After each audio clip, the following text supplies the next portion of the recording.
အားလုံးပဲမင်္ဂလာပါကျွန်တော်နာမည်ကိုစကိုင်းပါ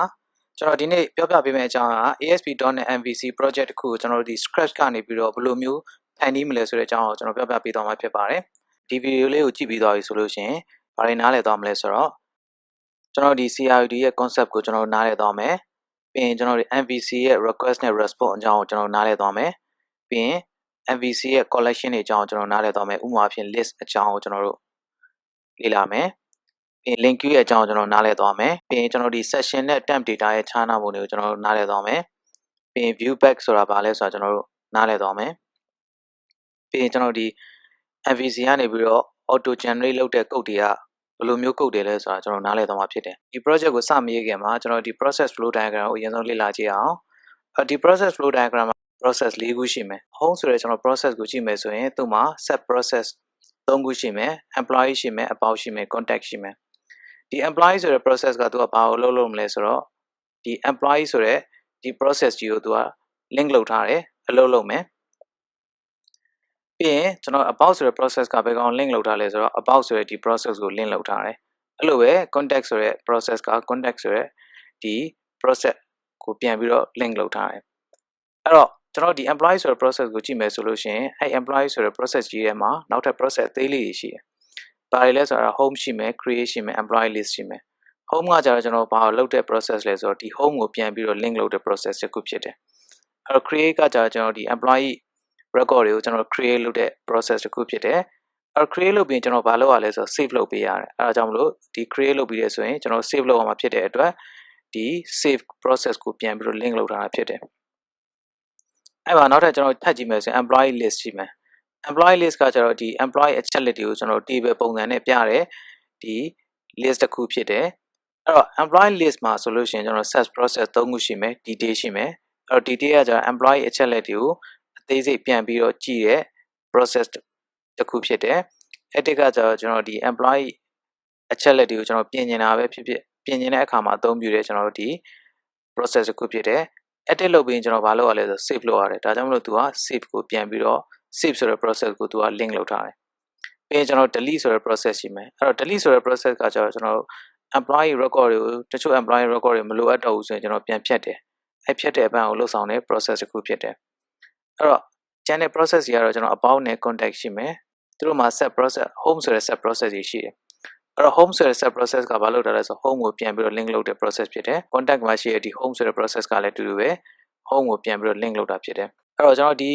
process flow diagram ကိုကျွန်တော်ကြည့်ခြင်းအပြင်ကျွန်တော်တို့လက်တွေ့ရေးမဲ့ project ရဲ့လှုပ်ဆောင်ချက်ကိုကျွန်တော်အကြမ်းများအဖြစ်ကျွန်တော်နားလည်သဘောပေါက်မယ်လို့ယူဆပါတယ်။ Okay ကျွန်တော်ဒါဆိုရင်လက်တွေ့ကျွန်တော်တို့ရေးကြည့်အောင်ကျွန်တော်ဒီ project စာရေးဝင်အတွက်ကျွန်တော် new project ခေါ်လိုက်မယ်။ပြီးရင်ကျွန်တော်ဒီ ASP.NET web application ကိုရေးမယ်ပြီးရင်ကျွန်တော်ဒီ project name ကိုပေးမယ်။ပြီးရင်ကျွန်တော်ဒီ okay လုပ်မယ်။ပြီးရင်ကျွန်တော်ဒီမှာ empty project ကိုရွေးထားမယ်။ပြီးရင်ကျွန်တော် MVC project ဖြစ်တဲ့အတွက် MVC ကိုရွေးမယ်ပြီးရင်ကျွန်တော်ဒီ okay လုပ်မယ်။ Okay ကျွန်တော်ဒီဒါဆိုရင်ကျွန်တော် empty project တစ်ခုရပြီ။သူ့ရဲ့ကျွန်တော်ဒီ solution explorer ကိုကျွန်တော်တစ်ချက်ကြည့်ကြအောင်ဒီမှာဘာတွေပါလဲပေါ့နော်။အဲ့တော့ကျွန်တော်ဒီမှာကြည့်မယ်ဆိုရင် empty project မှာဆိုလို့ရှိရင်သူက folder တွေကိုသူ create လုပ်ပေးထားတယ်။ app folder ရှိမယ်ကျွန်တော်ဒီ app start folder ရှိမယ်အဲ့တော့ app start folder ထဲမှာဘာတွေရှိလဲတစ်ချက်ကြည့်ကြအောင်အဲ့တော့ app start folder ထဲမှာကျွန်တော်ဒီ route config ဆိုတဲ့ configuration ကိုကျွန်တော်ပြင်လို့ရတဲ့ဒီ code ကိုသူရေးပေးထားတယ်အဲ့တော့လောလောဆယ်ကျွန်တော်ဒါမလေ့လာသေးဘူးအရင်ဆုံးကျွန်တော်ဆက်သွားကြည့်အောင်အဲ့မှာကျွန်တော် controller ဆွဲ folder ရှိမယ်ပြီးရင်ကျွန်တော်ဒီ model ဆွဲ folder ရှိမယ်ပြီးရင်ကျွန်တော် view ဆိုတဲ့ folder ရှိမယ်အဲ့ view ဆိုတဲ့ folder ထဲမှာကျွန်တော်တို့သူက config တစ်ခုပဲသူထည့်ပေးထားတယ် channel code တွေဘာမှမပါဘူးအဲ့တော့ကျွန်တော်ဒီလိုအပ်တဲ့ code တွေကျွန်တော်ကရေးပေးရမယ်အဲ့တော့ကျွန်တော်ကဒီ project ကိုကျွန်တော်စယူဝင်တယ်ကျွန်တော် controller တစ်ခုရင်စဆောင်မယ်အဲ့တော့ controller ဆောက်မယ်ဆိုရင် controller မှာကျွန်တော်ဒီ right click နှိပ်ပြီးတော့ add ဆိုတဲ့နေရာ mouse over လုပ်မယ်ပြီးရင်ကျွန်တော် controller ဆိုတာနှိပ်လိုက်မယ် empty controller ကိုကျွန်တော် create လုပ်မှာလားဒါမှမဟုတ်ရင်ကျွန်တော်တို့ရဲ့ controller မှာ rewrite ဆိုတဲ့ action တွေပါလားအဲ့တော့ကျွန်တော်အဲ့မှာရွေးပေးရမယ်အဲ့တော့ကျွန်တော်က empty controller တစ်ခု create လုပ်မယ်ဒီ empty controller ကကျွန်တော်ဘယ်အတွက်လဲဆိုတော့ home အတွက်ဖြစ်တယ်အဲ့ဆိုနှိပ်လိုက်မယ်ပြီးရင်သူက controller နဲ့ကိုကျွန်တော် default ဆိုပေးထားတယ်အဲ့ဒီမှာကျွန်တော်တို့ပေးခြင်းတဲ့ controller ရဲ့နာမည်တစ်ခုပေးရမယ်ဥပမာကျွန်တော်တို့က home လို့ပဲပေးလိုက်မယ်ပြီးရင် add ကိုနှိပ်လိုက်မယ် ဒါဆိုရင်သူကဘာ create လုပ်ပေးလဲဆိုတော့ဒီမှာဆိုရင် home ဆိုတဲ့ controller တစ်ခုရှိမယ်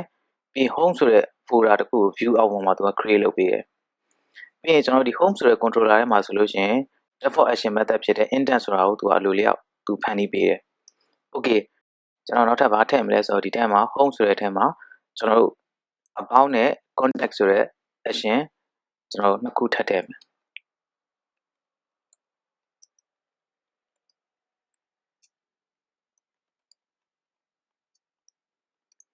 သူတို့ကဘာကို return ပြန်မလဲဆိုတော့ view ကို return ပြန်မယ်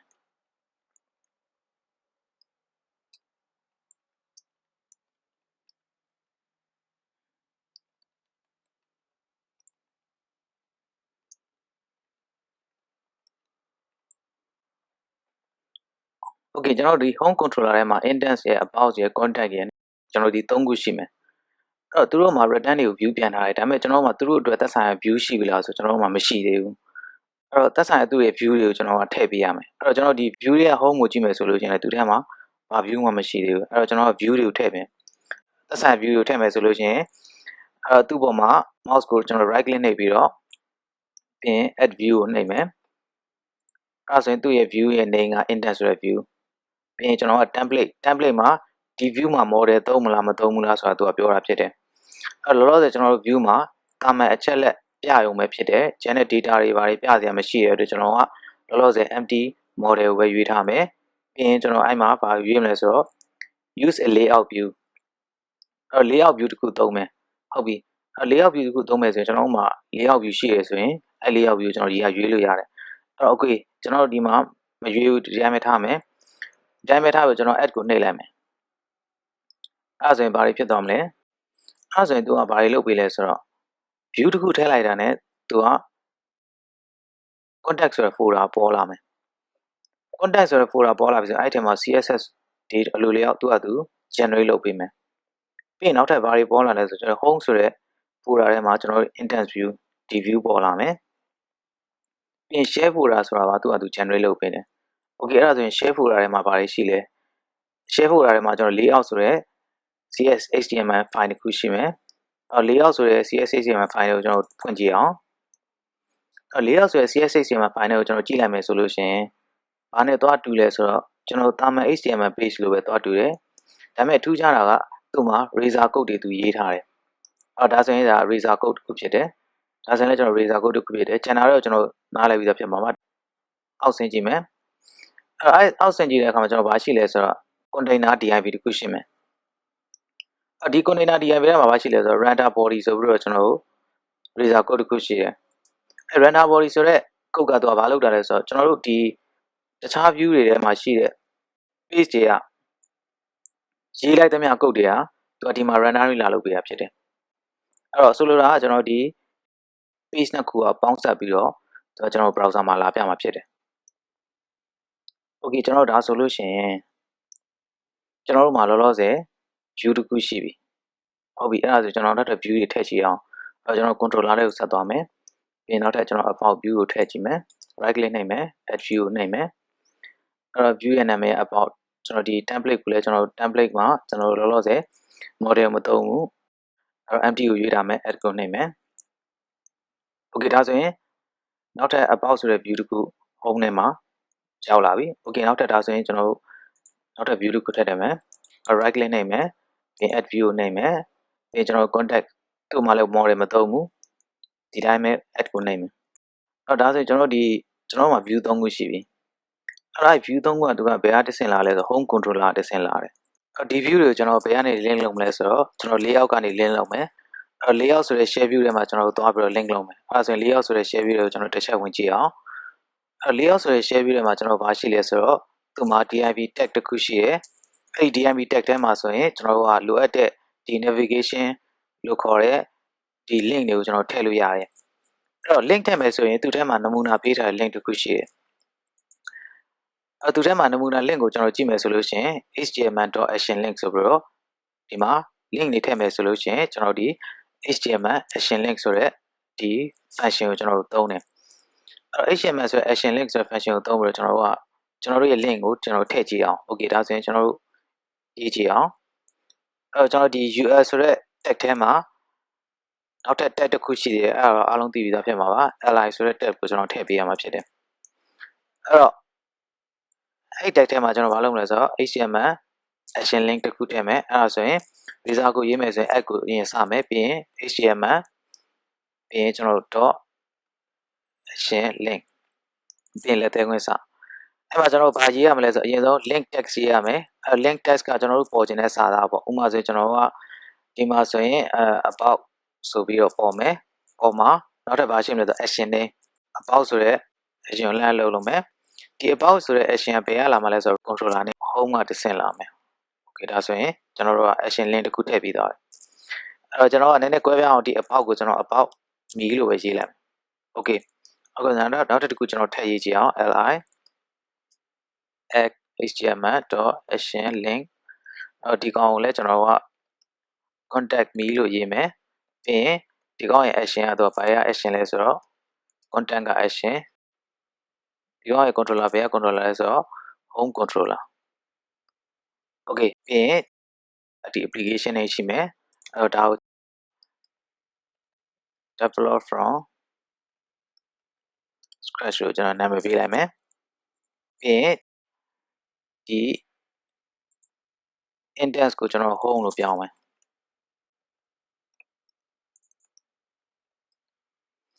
အဲ့ဒီမှာကျွန်တော်တို့လိုချင်တဲ့ပြချင်တဲ့စာတွေမှာထည့်ရေးလို့ရတယ်ဥပမာဆိုရင်ကျွန်တော်တို့ကဒီမှာ div တခုရေးပြီးတော့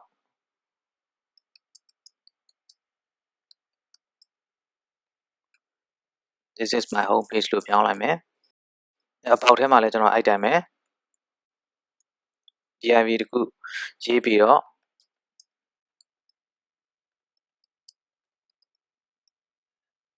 this is my about page လို့ရေးလိုက်မယ်အဲ့လိုပဲ contact ထဲမှာလည်းကျွန်တော်တို့ div တခုထည့်မယ်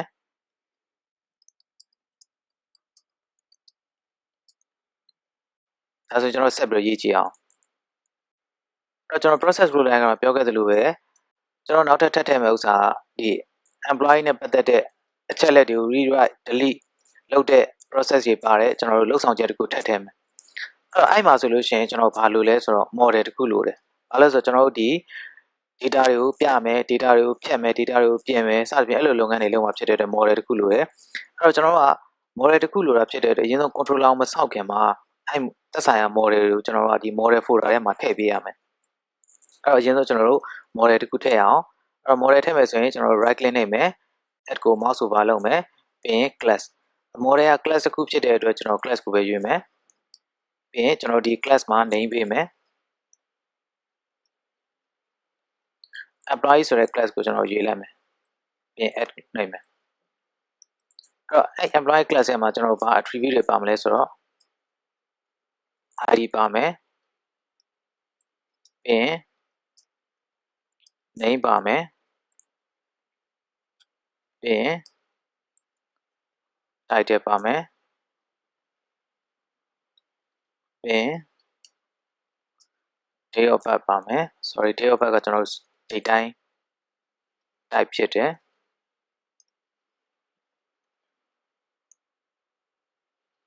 ပြီးရင် address ကြည့်မယ် okay ကျွန်တော်ဒီ model class တစ်ခု create လုပ်ပြီးသွားပြီဒီ model အသုံးပြုမဲ့ controller ကိုစရေးလို့ရပြီအဲ့တော့ဒါဆိုရင်ကျွန်တော်ဒီ controller ရေးဖို့ရန်အတွက်ဘာလုပ်မလဲဆိုတော့ controller ပေါ်မှာ right click နှိပ်မယ်ပြီးရင် add ပေါ်မှာ mouse over လုပ်မယ်ပြီးရင် controller ထည့်မယ်အဲ့တော့ဒီ controller က rewrite delete စသဖြင့်အဲ့လိုမျိုးလုပ်ဆောင်ချက်တွေပါတာဖြစ်တဲ့အတွက် controller ကို rewrite action တွေပါတဲ့ controller ဒါကိုရွေးမယ်ပြီးရင် add ကိုနှိပ်မယ်ပြီးရင် controller နဲ့ကိုပေးမယ် employee လို့ပေးလိုက်မယ်ပြီးရင် add ကိုနှိပ်လိုက်တယ်ဒါဆိုရင်သူကဘာလုပ်ပြီလဲဆိုတော့သူ့ရဲ့ controller မှာရှိတဲ့ action code တွေကိုသူအလိုလျောက်ရေးပေးတယ်သူ့ action code တွေမှာဘာလဲဆို index ပါမယ် detail ပါမယ်ပြီးရင်ဆက်ကြည့်မယ်ဆိုရင် create ပါမယ်create မှာလည်းသူကနှစ်ခုရှိတယ်အဲ့နှစ်ခုမှာသူကဘာခွဲခြားနားမှုရှိလဲဆိုတော့တစ်ခုက http post ပါပြီးတော့တစ်ခုကကျတော့ဘာမှမပါဘူးအဲ့တော့ဘာမှမပါတဲ့ဒီလိုမျိုး action ဆိုလို့ရှိရင်ကျွန်တော်တို့ဘာနဲ့နားလည်ရမလဲဆိုတော့ http get action ဆိုတာကျွန်တော်နားလည်ရမယ်အဲ့တော့ဒီမှာကျွန်တော်တို့ကအဲ့တော့ကျွန်တော်ကဒီမှာ http get ဆိုတဲ့ဒီ http get ဆိုတဲ့သူ့ရဲ့ဒီသက်ဆိုင်ရာဒီ attribute တစ်ခုကိုကျွန်တော်က ထည့်လဲရတယ်မထည့်လဲရတယ်အကယ်၍ဒီမှာ action တစ်ခုမှာ http get ဆိုတဲ့ attribute မပါခဲ့ဘူးဆိုလို့ရှိရင်ဒီ action ကကျွန်တော်တို့ဘာနေနားလဲရမလဲဆိုတော့ get action ဆိုတာကိုကျွန်တော်နားလဲရမယ်အဲ့တော့သူမှဆိုရင် http get နဲ့ http post ဆိုတော့နှစ်ခုပါတယ်နှစ်ခုလုံးကကျွန်တော် request action တွေဖြစ်တယ် http get ကကျွန်တော်ဘာလုပ်လဲဆိုတော့ကျွန်တော်တို့ data တွေထည့်ဖို့ရန်အတွက် request အရင်ဆုံးလှမ်းလို့တာဖြစ်တယ်အရင်ဆုံး form တစ်ခုကိုကျွန်တော်လှမ်းတောင်းလိုက်တဲ့သဘောဖြစ်တယ်အဲ့တော့ http post ကကြဘာလုပ်တာလဲဆိုတော့အဲ့ဒီ form ထဲမှာကျွန်တော်လိုအပ်တဲ့အချက်လက်တွေထည့်မယ်ထည့်ပြီးပြီဆိုလို့ရှိရင်ကျွန်တော်က submit လုပ်လိုက်တယ်အဲ့ submit လုပ်လိုက်ပြီးတော့ဒီ data ကိုကျွန်တော်တို့ထည့်ပေးပါဆိုတဲ့ request တစ်ခုကိုကျွန်တော်လှမ်းလို့ခိုင်းလိုက်တာဖြစ်တယ်အဲ့တော့လောလောဆယ်ကျွန်တော်ဒီမှာဆိုရင်သူ comment တစ်ခုရေးပေးထားတယ်လိုအပ်တဲ့ကျွန်တော်တို့ဒီ logic တွေကိုဒီမှာရိုက်ထည့်ရမယ်လို့ကျွန်တော်တို့သူပြောထားတယ်ဒါပေမဲ့လောလောဆယ်ကျွန်တော်တို့မထည့်သေးဘူးကျွန်တော်ဆက်သွားကြည့်အောင်အဲ့လိုပဲကျွန်တော် edit မှာဆိုလို့ရှိရင်လည်းကျွန်တော်တို့ဒီ action တစ်ခုတွေ့မယ်တစ်ခုကကျွန်တော်တို့ဒါဆိုရင် get တော့မပါဘူးဒါပေမဲ့သူ့ကိုကျွန်တော်နားလေရမှာ http get ဆိုတဲ့ action တစ်ခုဖြစ်တယ်ဆိုတာနားလေရမယ်အဲ့တော့ဒီမှာလည်း action တစ်ခုရှိတယ်သူကကျွန်တော် http post action ဖြစ်တယ်ဒီ record ကိုပြင်မယ်ဆိုတော့ကျွန်တော် request လှမ်းလုပ်လိုက်တယ်ပြင်လိုရတဲ့ ချက်လက်တွေပြင်တယ်ပြင် submit လုပ်တယ်ဒီပြင်ထားတဲ့ record ကိုထည့်ပေးပါဆိုပြီးတော့ကျွန်တော် request လှမ်းလုပ်လိုက်တယ်အဲ့လိုမျိုးကျွန်တော်တို့ကလှုပ်ဆောင်လိုက်တာဖြစ်တယ်အဲ့လိုပဲကျွန်တော် delete မှာဆိုလို့ရှိရင်လည်းသူမှာဘာရှိလဲဆိုတော့ http get နဲ့ http post နှစ်ခုရှိတယ်ဒီ data ကိုဖြတ်မယ်ဆိုပြီးတော့ကျွန်တော်လှမ်းပြီးတော့ပြောလိုက်တယ်ပြီးရင်ကျွန်တော် request လှမ်းလုပ်တဲ့ record ကိုသူကကျွန်တော်တို့ရှိကိုပြန်ပြပေးမယ်ပြင်ပြပေးပြီဆိုရင်ကျွန်တော်အဲ့ record ဖြတ်မှသိကြတယ်ဆိုလို့ရှိရင် submit လုပ်လိုက်တယ် submit လုပ်လိုက်တယ်ဆိုလို့ရှိရင်ဒီ record ကိုကျွန်တော် request လှမ်းလုပ်လိုက်ဖြတ်ပေးပါဆိုပြီးတော့ request လှမ်းလုပ်လိုက်ဖြစ်တယ်ကျွန်တော်ဒါဆိုရင်ကျွန်တော်ဆက်သွားကြည့်အောင် okay အဲ့ဒါဆိုရင်ကျွန်တော်ဒီ employee controller ကိုကျွန်တော်တို့ကဘယ်ကနေလမ်းခေါ်မလဲဆိုတော့ကျွန်တော်တို့ဒီထုံးစံအတိုင်းပဲ၄ယောက်ကနေကျွန်တော်လမ်းခေါ်မယ်အဲ့တော့၄ယောက်ထဲကိုသွားမယ်အဲ့ကျွန်တော်၄ယောက်ထဲမှာနောက်ထပ် action link တစ်ခုထည့်မယ် li add html.action link သူ့ရဲ့ action text ကို employee လို့ပေးမယ်အဲ့သူ့ရဲ့ကျွန်တော်တို့ဒီ employee မှာသူ့ရဲ့ intent page ရှိရယ် intent action ပေါ့employee ရဲ့ intent action ကိုခေါ်မယ်သူ့ရဲ့ controller name ကဘာလဲဆိုတော့ employees sorry ဒီမှာ employee က s မပါဘူးအဲ့တော့သူ့ရဲ့ controller မှာကျွန်တော် s မပါဘူး okay ဒါဆိုရင်ကျွန်တော်က employee controller ရဲ့ဒီ intent ဆိုတဲ့ action မှာကျွန်တော်လောလောဆယ် view မရှိသေးဘူးအဲ့တော့ကျွန်တော်က view ထည့်မယ်အဲ့ဒီပေါ်မှာကျွန်တော် right click နှိပ်ပြီးတော့ add view ကိုရွေးလိုက်မယ်အဲ့တော့ view ရဲ့နေရာ intent အဲ့တော့ကျွန်တော်ဒီမှာဘာသုံးလဲဆိုတော့အဲ့တော့ model သုံးမယ်အဲ့တော့ဒီ template ကိုကျွန်တော်ဖွင့်လိုက်တယ်ဆိုလို့ရှိရင် template ထဲမှာဘာရှိလဲဆိုတော့ create ရှိရယ် delete ရှိရယ် detail ရှိရယ်စသဖြင့်အဲ့လို template တွေရှိတယ်ကျွန်တော် employee list ကိုကျွန်တော်ပြချင်တယ်အဲ့တော့ list ကိုရွေးမယ်ဒီ list မှာကျွန်တော်တို့ model ဘယ် class ကိုသုံးမလဲလို့ကျွန်တော်ရွေးပေးရမယ် employee ဆိုတဲ့ model ရှိပြီးသားဖြစ်တဲ့အတွက်ကျွန်တော် employee ဆိုတဲ့ model ကိုရွေးလိုက်မယ်ပြီးရင် add ကိုနှိပ်မယ်ဒါဆိုရင်ကျွန်တော်က employee ဆိုတဲ့ view ထဲမှာ index ဆိုတဲ့ဒီ CSHTML view တခုသူ generate လုပ်ပေးမယ်ပြီးရင်ဒီမှာကြည့်မယ်ဆိုလို့ရှိရင်လည်း view back ကိုကျွန်တော်တွေ့လိမ့်မယ်အဲ့တော့ view back ရဲ့နောက်မှာ dot ဆိုပြီးတော့ တိုက်တယ်ဆိုတော့ထည့်လိမ့်မယ်အဲ့တော့ view back ဆိုတော့ဘာလဲဆိုတော့ကျွန်တော်က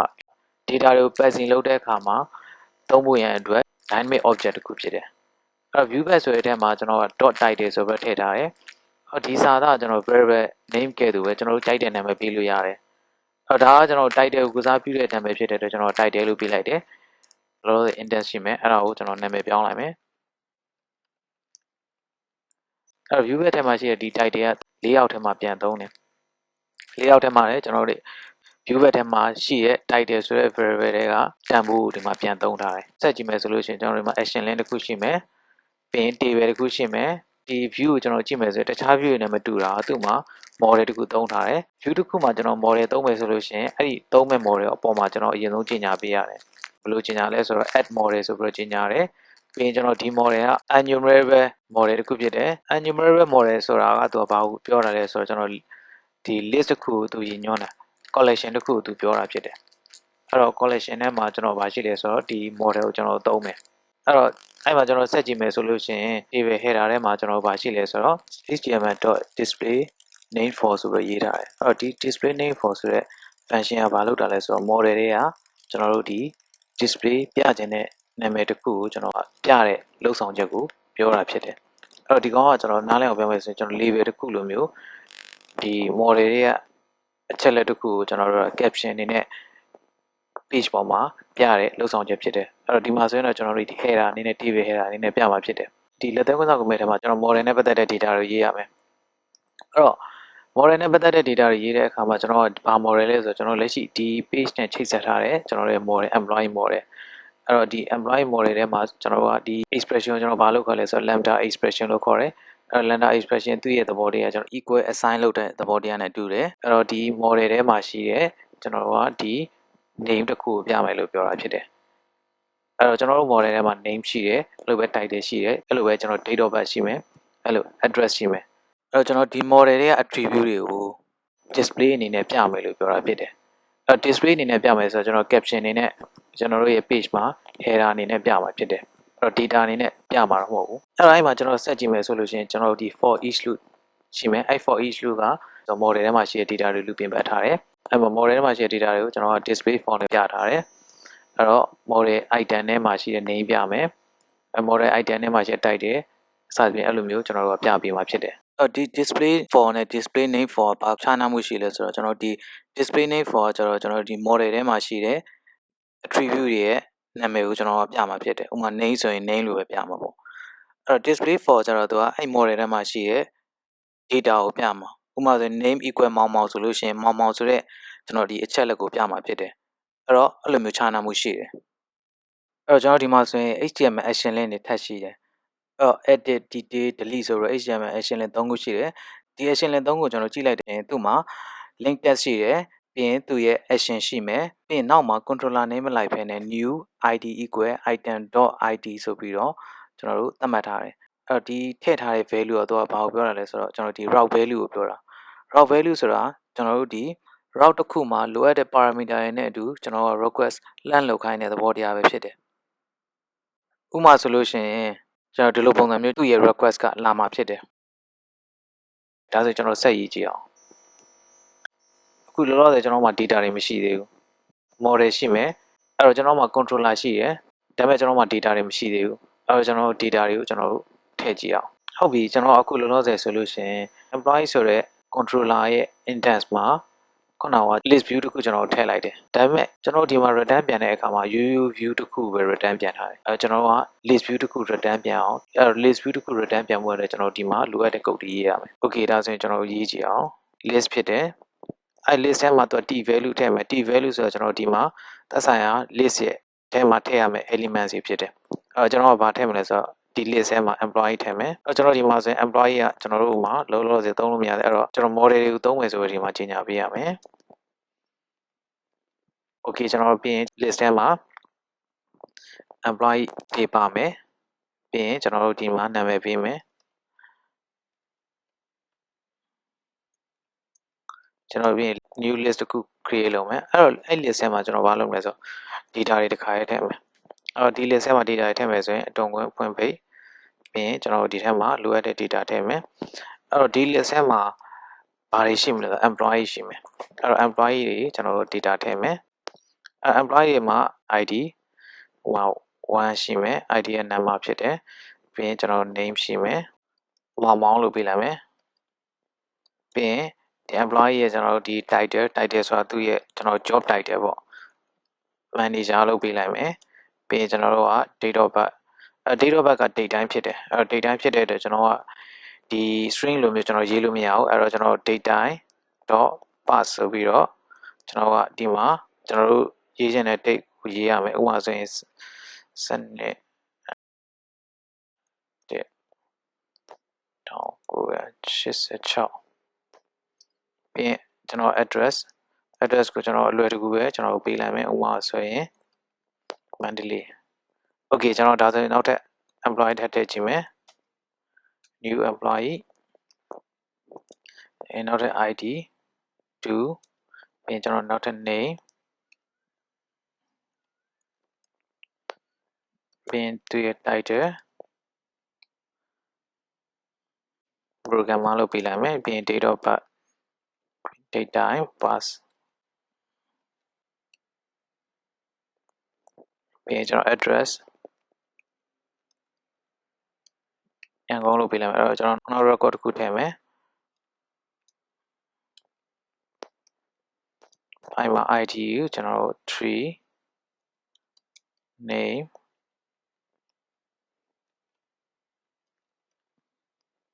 in title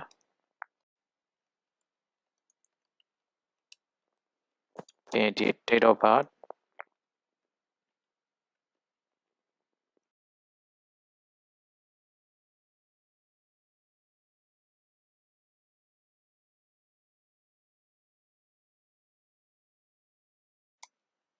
in address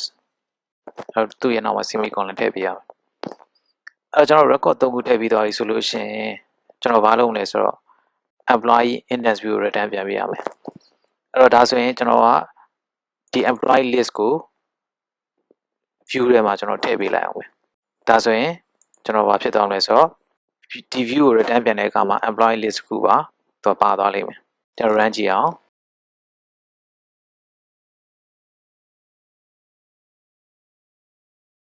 Okay အဲ့တော့ကျွန်တော် program run လိုက်တယ်ဆိုလို့ရှိရင်ကျွန်တော်မှာ home page ကိုအရင်ဆုံးစတက်လာမယ်ပြီးရင် application name ရှိမယ် employee ရှိမယ်ပြီးရင် about ရှိမယ် contact ရှိမယ် about နဲ့ contact ကတော့တာမန်မျိုးဟုတ်ပြီ Okay ကျွန်တော်ဒါဆိုရင် employee တွေကိုဝင်ကြည့်ရ employee ကို click နဲ့လိုက်တဲ့အခါမှာဘာတွေ့လဲဆိုတော့သူက employee list view တစ်ခုကို return ပြန်ပေးတယ်အဲ့တော့ကျွန်တော်ဒီမှာဆိုလို့ရှိရင် name ရှိမယ် title ရှိမယ် DOB ရှိမယ် address ရှိမယ် employee မှာလောလောဆယ်ကျွန်တော် index view တစ်ခုပဲရှိတယ်Okay ဒါဆိုရင်ကျွန်တော် employee နဲ့ပတ်သက်တဲ့နောက်ထပ် view တွေကိုကျွန်တော်ကဆက်ကြည့်အောင် employee list ကကျွန်တော်ဒီ interface တစ်ခုထဲမှာပဲသုံးမှာမဟုတ်ဘူးတခြား action တွေကလည်းသုံးမယ်ကျွန်တော်ဒီ project ကြီးတစ်ခုလုံးကနေပြီးတော့ employee list ကိုသုံးမယ်အဲ့ဒါဆိုရင် employee list ကိုကျွန်တော်ကတနေရာမှာတင်ထားဖို့လိုတယ်လောလောဆယ်ကျွန်တော်ဒီ employee list က index ဆိုတဲ့ action မှာပဲသုံးလို့ရတယ်တခြား action တွေကသုံးမယ်ဆိုရင်သုံးလို့မရအောင်အဲ့ဒါဆိုရင်ဒီ employee list ကိုကျွန်တော်ဘာလုပ်မလဲဆိုတော့ section နဲ့ထည့်မယ် section အပြင် temp data ဆိုတဲ့ object ကိုလည်းကျွန်တော်သုံးလို့ရတယ်ဒီ section နဲ့ temp data ရဲ့အခြေခံအဖြစ်ကျွန်တော်ခြားနာပေါ်ပါလဲဆိုတော့ section ကကျွန်တော် project ကြီး run ထားသူရဲ့ section ကိုဘယ်အချိန်မှဆိုကျွန်တော်တို့ဒီ request လုပ်လို့ရတယ်အဲ့ temp data ကဘယ်လိုပုံစံမျိုးလဲဆိုတော့ temp data ကသူ့ရဲ့သက်တမ်းတိုးတယ်ပြီးရင်အလွယ်တကူပဲ expire ဖြစ်တယ်ပြီးရင်သူ့ကိုကျွန်တော်တို့သုံးမယ်ဆိုလို့ရှိရင် single request တစ်ခုအတွက်ပဲကျွန်တော်တို့သုံးနိုင်တယ်အဲ့တော့ section ကိုသုံးမယ်ဆိုရင် section လို့ရေးမယ်ပြီးရင် section ရဲ့ name ကိုကျွန်တော်ပေးမယ်အဲ့ section ထဲမှာကျွန်တော်ဗာသိမ်းထားမလဲဆိုတော့ employee ကျွန်တော်ဒီ employee list ကိုသိမ်းထားမယ်ဒီ employee list ကိုဒီ section ထဲမှာသိမ်းတယ် Okay ကျွန်တော်ဒါဆိုလို့ရှိရင်ဒီမှာနောက်ထပ် condition တစ်ခုထပ်ရေးမယ်အဲ့ဒါဗာလဲဆိုတော့နောက်တစ်ချိန် employee index view ကိုအလုပ်တယ်ဆိုလို့ရှိရင်ကျွန်တော်က section ထဲမှာ data ရှိပြီးသားဆိုလို့ရှိရင်ကျွန်တော်ကဒီ employee ဖန်တီးတဲ့ဘဏ်ကိုကျွန်တော်မလုပ်ဘူးအကယ်၍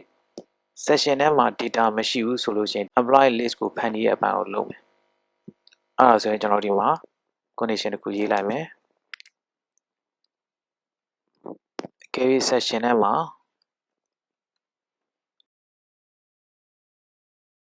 employee ဆိုတဲ့ object ကျွန်တော်နားဖြစ်နေတယ်ဆိုလို့ရှိရင်အဲ့ကျွန်တော် session ထဲမှာ employee ဆိုတဲ့ object ကနားဖြစ်နေတယ်ဆိုလို့ရှိရင်ကျွန်တော်က list တစ်ခု create လုပ်မယ်အဲ့ create လုပ်တဲ့ list ကိုကျွန်တော် session ထဲက employee ဆိုတဲ့ object တွေကိုကျွန်တော်ထည့်မယ်အဲ့ဆိုရင်ကျွန်တော်တို့ဒီ Okay ဒါဆိုရင်ကျွန်တော်ဒီကောင်ကိုအပြင်ထုတ်ရေးပြရမယ်ဒီလုပ်ဆောင်ချက်ကိုအဲ့တော့ကျွန်တော်ဒီတိုင်းပြောင်းရေးလိုက်မယ် employees ဒီ employees ကိုဒီမှာ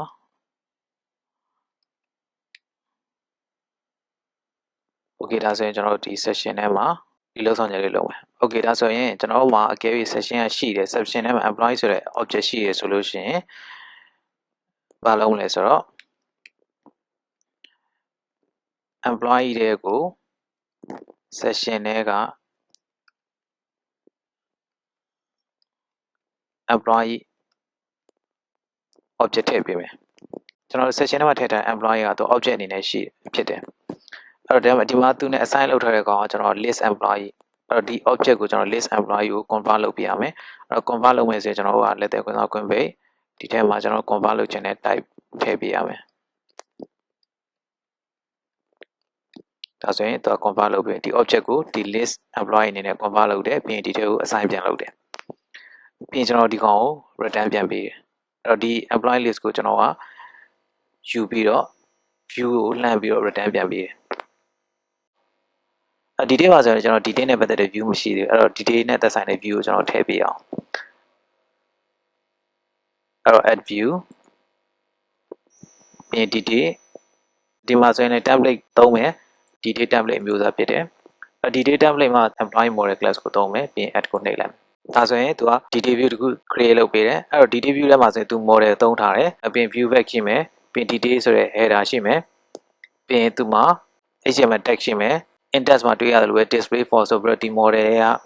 ဒီ name caption နဲ့ပြမယ်သူအောက်မှာ link တစ်ခုရှိတယ်အဲ့ link ကဘာလဲဆိုတော့ edit နဲ့ပြီးတော့ back to list ဆိုတဲ့ link တစ်ခုရှိတယ် back to list ကဘယ် action ကိုပြန်ပြီးတော့အလုပ်လုပ်ခိုင်းတာလဲဆိုတော့ index ဆိုတဲ့ action ကိုပြန်သွားခိုင်းတာဖြစ်တယ် okay ဒါဆိုရင်ကျွန်တော်ကဒီ detail နဲ့ပတ်သက်တဲ့ code ကိုရေးကြည့်အောင် detail action ကျွန်တော် request လုပ်တယ်ဆိုရင်သူ့မှာ value တစ်ခု pass လုပ်တယ်အဲ့ value ID ဖြစ်တယ်အဲ့ ID ကဘာ ID လဲဆို employee ID လာမှာ detail ကို request လုပ်တဲ့အခါမှာကျွန်တော် employee ID တစ်ခုပါလာမယ်အော်ဒီ employee ID ကိုကျွန်တော် list ထဲမှာလိုက်ရှာကြည့်မယ်အဲ့ employee ID နဲ့တူတဲ့ကောင်တွေ့တယ်ဆိုရင်ကျွန်တော် return ပြန်ပေးမယ်ကျွန်တော်ရဲ့ list ကိုဘယ်ကတစ်ဆင့်ယူမလဲဆိုတော့ section ကတစ်ဆင့်ယူမယ်အဲ့ကျွန်တော်ဒီမှာဆိုရင်ကျွန်တော်ရဲ့ list ကိုပြန်ခေါ်မယ်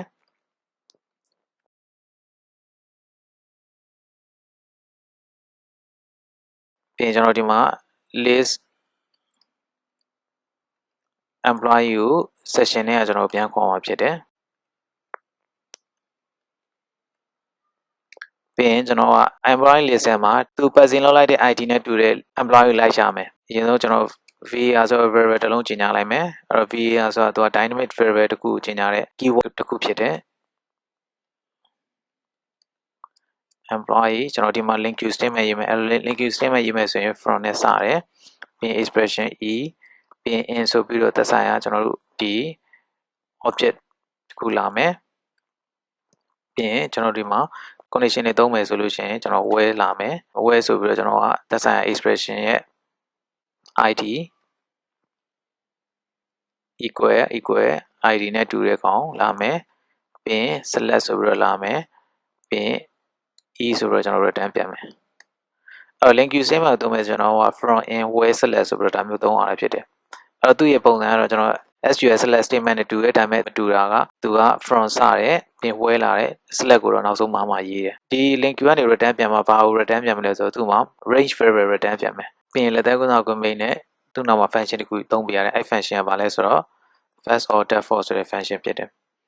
အဲ့တော့ first order for ဆိုတဲ့ function ကဘာလုပ်တာလဲဆိုတော့ဒီ list ထဲမှာရှိတဲ့အချက်လက်ကိုရှာလိုက်မယ်ရှာလိုက်လို့ data ရှိတယ်ဆိုလို့ရှိရင်အဲ့ data ရဲ့ပထမဆုံး row ကိုကျွန်တော်ယူတာဖြစ်တယ် default ဆိုတာတော့အဲ့ carry data မရှိဘူးနားလေးဖြစ်နေတယ်ဆိုလို့ရှိရင်အဲ့နားလေးထဲမှာကျွန်တော် default value သတ်မှတ်တာဖြစ်တယ် okay ဒါဆိုလို့ရှိရင်ကျွန်တော်ကရှာလိုက်တယ်ရှာလိုက်ပြီးတော့ employee ရတယ်အဲ့ employee ကိုကျွန်တော်ဘယ် return ပြန်ပေးမလဲဆိုတော့ဒီ view တွေကိုထည့်ပေးလိုက်မယ်အဲ့ဒါဆိုရင် detail request လာတယ်ဆိုလို့ရှိရင် employee list ကနေပြီးတော့သူပတ်စင်လုပ်လိုက်တဲ့ ID နဲ့တူတဲ့ employee list လာမယ်အဲ့ဒါဆိုကျွန်တော် detail နဲ့ပတ်သက်တဲ့လုပ်ဆောင်ချက်ပြီးသွားပြီ okay ဒါဆိုရင်ကျွန်တော် create အတွက်ရေးအောင်အဲ့တော့ create နဲ့ပတ်သက်တဲ့ view တစ်ခုကျွန်တော်ထည့်မယ်နာမည်ကို create လို့ပဲပေးမယ်ပြီးကျွန်တော် template မှာ create template ကိုကျွန်တော်ရွေးမယ်အဲ့ဒီ create မှာလည်းကျွန်တော် model သုံးမှာဖြစ်တဲ့အတွက် employee model ကိုရွေးမယ်ပြီးရင် add ကိုနှိပ်မယ်ဒါဆိုရင်သူက create view တစ်ခုကို generate လုပ်ပေးတယ်ကျန်တဲ့ CSS CMS အနေနဲ့မတူတာသူ့မှာ font ကိုသုံးထားတယ်ပြီးရင်သူ့မှာပါရှိလဲဆိုတော့ကျွန်တော်ဒီပုံမှန်တိုင်းပဲ view back ရှိမယ်ပြီးရင် beacon font ဆိုပြီးရှိတယ်အဲ့တော့ beacon font ကိုကျွန်တော် HTML font နဲ့အလားတူတူပါတယ်အဲ့တော့ဒါကတော့သူက Razor အကုတ်နဲ့ generate လုပ်ထားတဲ့ font တစ်ခုဖြစ်တယ်အဲ့တော့ HTML font တစ်ခုရှိမယ်နောက်ထပ် anti forgery token ဆိုတာရှိတယ်ဒါကတော့ကျွန်တော် font တွေကိုသုံးတယ်ဆိုလို့ရှိရင်ကျွန်တော် security အနေနဲ့သုံးပေးရတဲ့ function တစ်ခုဖြစ်တယ် okay ဒါဆိုရင်ကျွန်တော် employee controller ထဲမှာလိုအပ်တဲ့ code တွေရေးကြည့်အောင် create get မှာကျတော့ကျွန်တော်က user view တစ်ခုပဲ return ပြန်မှာဖြစ်တဲ့အတွက်သူ့မှာကျန်တဲ့ value passing တွေပါတယ်မရှိဘူးအဲ့ဒါပေမဲ့ create post မှာကျတော့ဘာရှိလဲဆိုတော့ value passing တွေရှိတယ်အဲ့တော့ create post မှာကျလိုအပ်တဲ့ကျွန်တော် logic တွေကိုကျွန်တော်ရေးပြရမယ်အဲ့တော့ကျွန်တော် font တစ်ခုမှာလိုအပ်တဲ့အချက်လက်တွေထည့်တယ်ထည့်ပြီးသွားပြီဆိုရင်အဲ့ font ကိုကျွန်တော် submit လုပ်တယ် submit လုပ်တယ်ဆိုလို့ရှိရင်ဒီ action ကအလုပ်လုပ်မှာဖြစ်တယ်အဲ့ submit လုပ်လိုက်တယ်ဆိုရင်သူ့ထဲမှာပါလဲဆိုတော့ font နဲ့ပတ်သက်တဲ့ data တွေပါလာမယ်အဲ့ font နဲ့ပတ်သက်တဲ့ data တွေဒီမှာသူက font collection ဆိုပြီးတော့သုံးထားတယ်ပြီးရင်သူ့ရဲ့နာမည်က collection ဆိုနာမည်ပေးထားတယ်အဲ့တော့ဒီကောင်ကျွန်တော်တခြားနာမည်ပြောင်းလိုက်မယ်ပို့ပြီးတော့အတိတ်ပဲရှိအောင်အဲ့တော့ font တစ်ဆင့်ဘာလာမှာလဲဆို employee အချက်လက်လာမှာအဲ့တော့ employee လို့ရေးလိုက်မယ်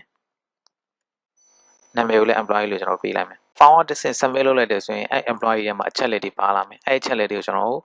ရဲ့ list တွေကိုထည့်ပေးမယ်အဲ့တော့ကျွန်တော်ရဲ့ list ကဘယ်ထဲမှာရှိလဲဆို section ထဲမှာရှိတယ်အဲ့တော့ section ထဲမှာရှိတဲ့ list ကိုကျွန်တော်ပြန်ခေါ်မယ်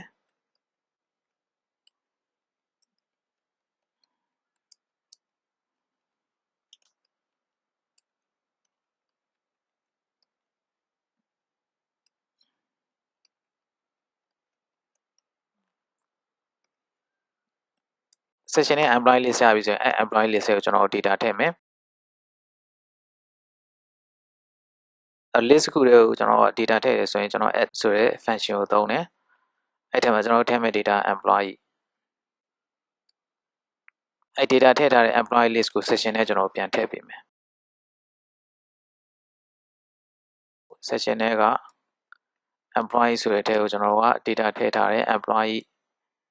list ကိုပြန်ထည့်ပေးမယ်ပြီးရင်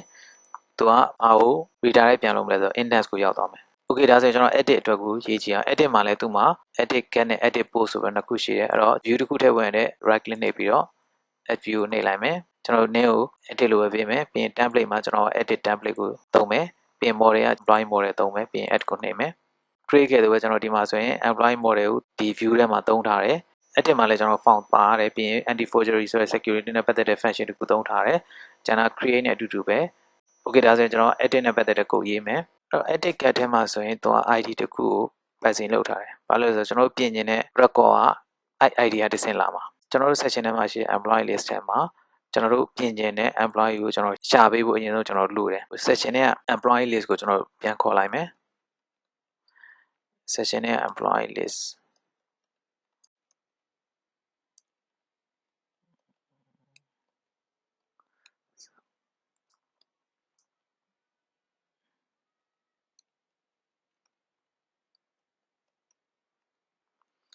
section နဲ့ employee list ကိုရပြီဆိုလို့ရှိရင်သူ passing လုပ်လိုက်တဲ့ ID နဲ့တူတဲ့ employee ကိုကျွန်တော်ကလိုက်ရှာမယ်ကျွန်တော် link queue ပဲသုံးမယ် link queue သုံးမယ်ဆိုရင်ကျွန်တော် from ပြီးရင် expression ပြီးရင်ဘယ်ထည့်ရလဲ employee ရဲ့ကပြီးရင် employee ရဲ့ ID က ID နဲ့တူတဲ့ဟာကိုကျွန်တော်တို့ဘာလုပ်မလဲဆိုတော့ရွေးထုတ်ပေးမယ်ပြီးရင် first order false ပြင်ကျင်တဲ့ employee အချက်လက်ကိုရပြီဆိုရင်ကျွန်တော် view ကိုပြန်ပို့လိုက်မယ်အဲ့ဒါဆိုလို့ရှိရင်သူ့ရဲ့ view ထဲမှာကျွန်တော်တို့ပြင်ကျင်တဲ့အချက်လက်ကိုလာပြပေးမှာဖြစ်တယ်လိုအပ်တဲ့အချက်လက်တွေပြင်မယ်ပြန်ပြီးတော့ submit လုပ်ပေးရမယ် edit post ထဲမှာလိုအပ်တဲ့ code တွေရေးမယ်အဲ့တော့ found collection ဆိုတဲ့နေရာမှာကျွန်တော်တို့ရဲ့ model နာမည်ပဲကျွန်တော်သုံးလိုက်မယ်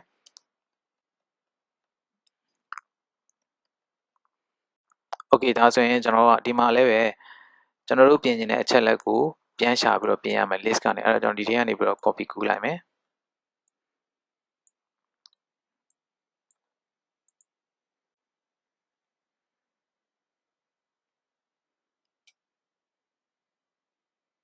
ဒီနာမည်ကိုတခြားနာမည်ပြောင်းလိုက်မယ် data ကိုပြင်လိုက်ပြီဆိုရင်အဲ့ပြင်လိုက်တဲ့အချက်လက်တွေကဘယ်ထဲကိုရောက်မှာလဲဆိုတော့ကျွန်တော်ဒီ employee ဆိုတဲ့ object ထဲကိုရောက်မယ် temp employee ထဲမှာကျွန်တော်ဘာရှိလဲဆိုကျွန်တော်တို့ရဲ့ original data ရှိတယ်အဲ့ဒါဆိုရင်ကျွန်တော်က temp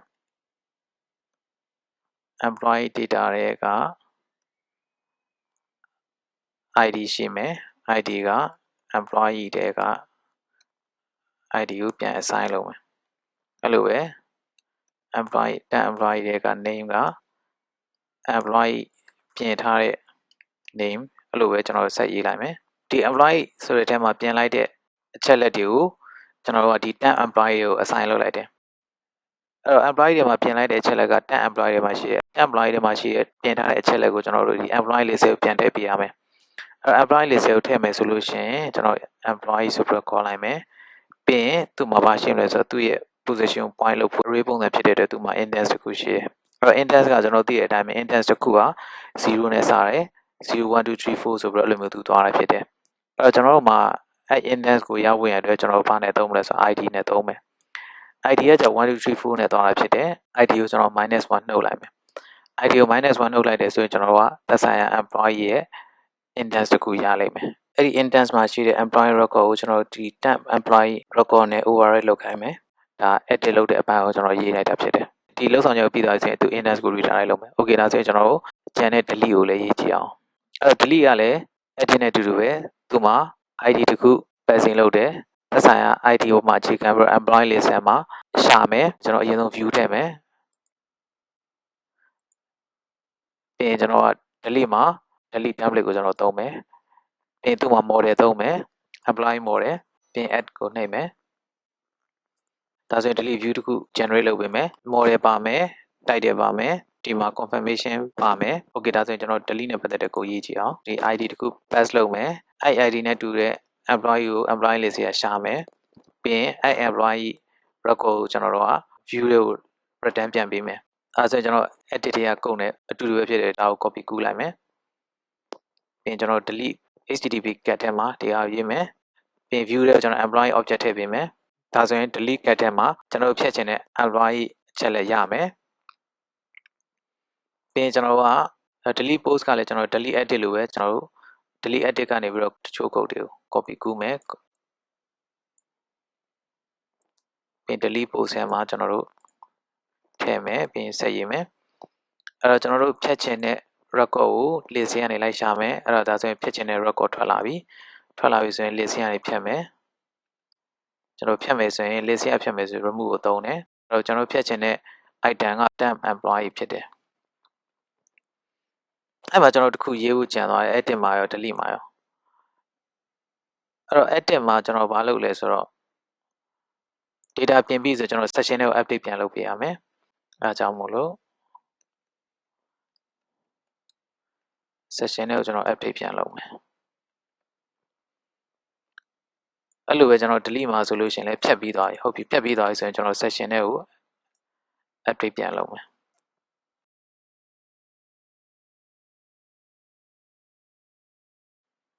โอเคကျွန်တော်ဒါဆိုရင်ကျွန်တော်လိုအပ်တဲ့ code တွေရေးပြီးသွားပြီဒီ project ကို run ကြည့်အောင်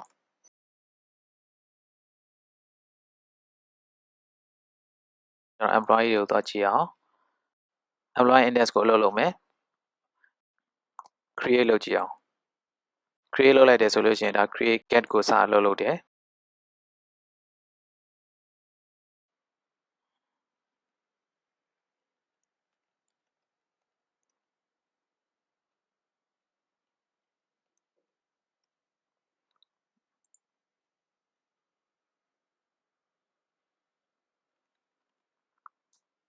ပြီးရင်ကျွန်တော်ဒါဆိုရင် create post ကိုသူအလုပ်လုပ်တာဖြစ်တယ်ဒီကောင်ကတော့သူက index ကိုပြန်သွားတာဖြစ်တယ်ဒီကောင်ကတော့ကျွန်တော်ဒီ create post ကိုအလုပ်လုပ်တာဖြစ်တယ်အဲဒါဆိုရင် create လုပ်လိုက်မယ်ဒါဆိုရင်ကျွန်တော်တို့ဒီနောက်ထပ် record တခုကျွန်တော်တို့မှရောက်လာပြီဒါဆိုရင်ကျွန်တော်ဒီမှာဆိုရင် edit ရှိမယ် delete ရှိမယ် delete ရှိမယ်အဲဒါဆိုရင်ကျွန်တော်ဒီကြော်ဆိုတဲ့ဒီ record ကို edit လုပ်ကြည့်အောင်ကျွန်တော်တို့ title ကိုကျွန်တော် software developer လို့ပြောင်းကြည့်အောင်ဒါ edit post ဖြစ်တယ် save လုပ်မယ်ဒါဆိုရင်ဒီမှာ software developer ဆိုပြောင်းသွားပြီ detail ရှိမယ်ကျွန်တော် back to list ကိုပြန်သွားမယ်အဲ့မှာကျွန်တော်တခုဖြတ်ကြည့်အောင်ဥပမာကြော်ဆိုတဲ့ဒီ record ကိုဖြတ်ကြည့်မယ် delete နိုင်မယ်အဲ့ဒါဆိုရင်တော့ဒါ delete cut ကိုအလုပ်လုပ်မှာဖြစ်တယ်ဒီ employee ကိုဖြတ်ချင်တာသိကြလားဆိုလာမေးမယ်ဒါဆိုရင်ကျွန်တော် delete နိုင်မယ်ဒါ delete post ကိုအလုပ်လုပ်တာဖြစ်တယ်ဒါဆိုရင်ဒီ record ကကျွန်တော် list ကနေပြတ်သွားပြီ okay ဒါဆိုရင်ကျွန်တော်ကဒီ program ကို stop လုပ်လိုက်မယ်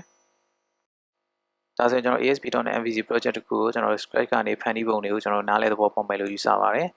အားလုံးပဲကျေးဇူးတင်ပါတယ် bye bye